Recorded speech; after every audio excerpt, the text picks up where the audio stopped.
Have you ever felt completely outmatched? Like you're facing a problem so big it paralyzes everyone around you? The Bible is filled with stories that feel like our own, but it's also filled with heroes who show us a different way to face those giants. Welcome to Bible Hero Saga, where we don't just retell the story, we uncover the truths that change everything.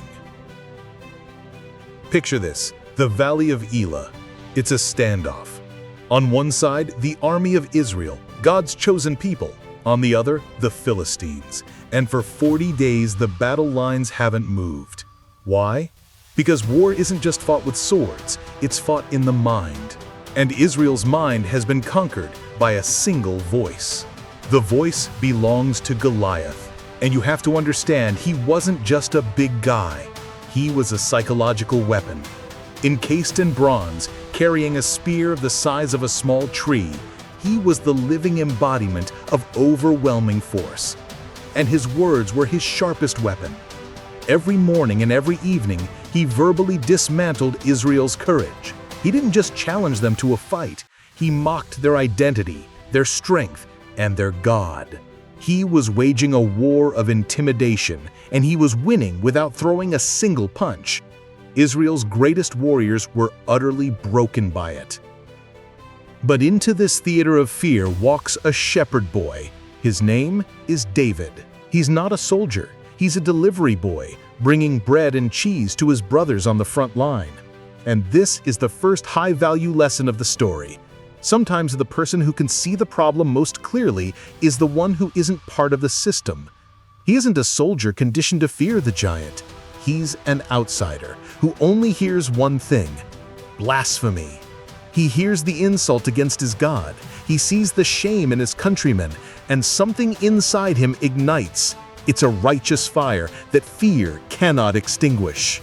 Ignoring the horrified gasps of his own people and the booming laughter of the giant, David walks onto the valley floor. Now, pay attention to the contrast here. Goliath is covered head to toe in the world's best military technology. David refuses it. He carries no armor, no shield, no sword. He has a staff, a bag, and a sling. It looks like foolishness, but it's actually a strategic choice. He's not going to fight Goliath on Goliath's terms. He's changing the rules of the engagement. This isn't a battle of strength against strength. This is a battle of faith against fear. He pulls out a single smooth stone. The valley goes silent. And then a blur of motion. It wasn't a lucky shot. David's skill with a sling was mastery, honed over years of protecting his flock from lions and bears. But the courage to step onto that field, to believe that his mastery was enough, that was divine. The stone flew true, a tiny missile of faith that found the one single vulnerability in the mountain of armor. The giant fell. The sound echoed through the hills, and a victory roar erupted from the once silent army of Israel. But here's where the story really begins, because defeating the monster on the battlefield is one thing. Defeating the monster in your own heart is another. In his gilded tent, King Saul saw the victory, but all he felt was the sting of his own shame. He was the king, tall and chosen. He should have been the hero. David's courage was a mirror that showed Saul his own cowardice. And as the women began to dance and sing, their song became a poisoned arrow. Saul has slain his thousands, and David his tens of thousands. That line, that single, simple comparison became a venomous whisper in the king's soul. It wasn't a celebration, it was a succession, a transfer of glory. And the dark, tormenting spirit that haunted Saul's worst moments began to stir. It fed on his insecurity, whispering that David's victory wasn't a gift to Israel, but a threat to his crown. The kingdom, however, falls in love with its new hero. And this is so important. Jonathan, Saul's own son and heir, recognizes a brother in arms and in spirit.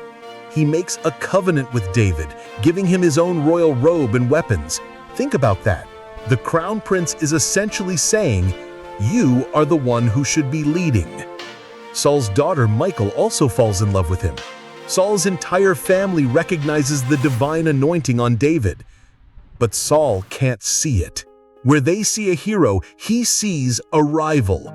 The adoring of the people, the love of his own children, it all becomes evidence in the twisted court of his paranoia. Saul loved being king more than he loved the God who made him king. So the palace becomes a pressure cooker. David, now a commander, is often summoned to play the harp to soothe the king's volatile moods. Imagine the tension. David's music is literally holding back the king's madness. For a moment, there would be peace. But that peace was fragile. The dark spirit in Saul would twist the melody into a mockery, whispering that David's loyalty was a lie. Until the day the tension finally snapped. David played, lost in the music. He didn't see the shift in Saul's eyes. He didn't see the final surrender to rage.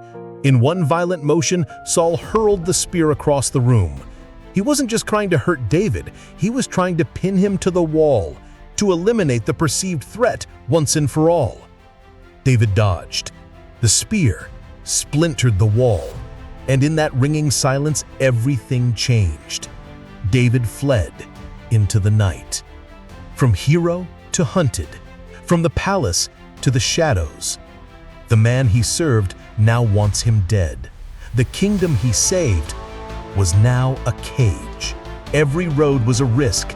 The weight of this injustice could have crushed him, but the same faith that guided his stone in the valley was his compass now in the desolate darkness.